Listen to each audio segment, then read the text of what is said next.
क्या देश अब देखने वाला है एक ऐतिहासिक सियासी मुकाबला?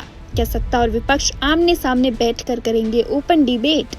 कांग्रेस नेता रणदीप सुरजेवाला ने अमित शाह को खुली चुनौती देते हुए कहा है कि अगर अमित शाह चाहे तो कांग्रेस बीजेपी के कार्यालय में बहस करने को तैयार है।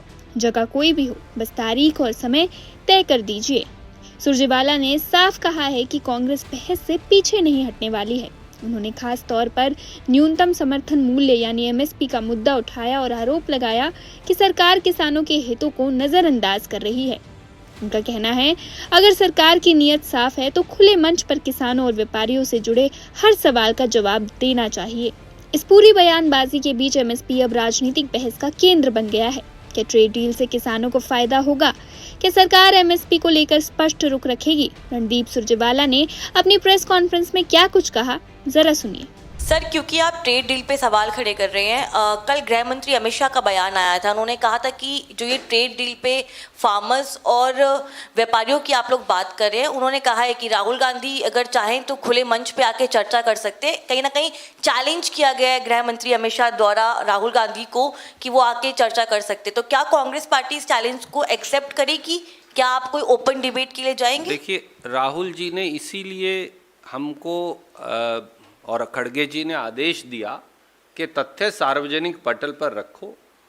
अगर अमित शाह जी चाहें, हम बीजेपी के कार्यालय में आपके समक्ष वो बहस को तैयार हैं। मैं आज चले जाता हूं, अभी आज कहें आज चले जाता हूं, कल कहें कल चल पड़ता हूं।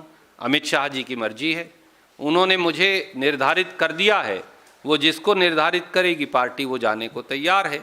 तो अमित शाह जी तारीख और समय बता दें।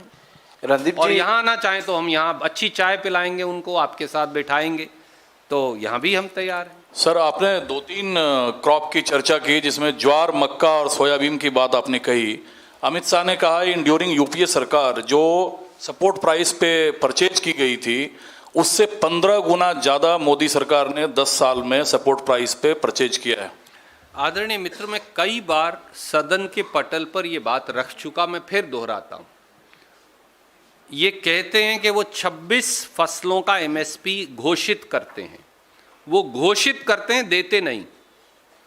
जो 2024-25 की फसल खरीद का आंकड़ा कृषि विभाग की वेबसाइट पर आपको मिलेगा, वो दिखाएगा कि देश में कुल उत्पादन का धान लगभग 24%,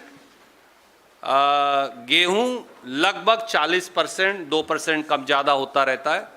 उसके अलावा कोई फसल 1% से ज़्यादा एमएसपी पर सरकार नहीं खरीदती। कुल उत्पादन का 1% से ज़्यादा कभी उन्होंने कोई फसल खरीदी हो तो आप एक एग्रीकल्चर मिनिस्टर को ले आइए, मैं उनके मंत्रालय के आंकड़े कई बार यहीं से। Subscribe to One India and never miss an update. Download the One India app now.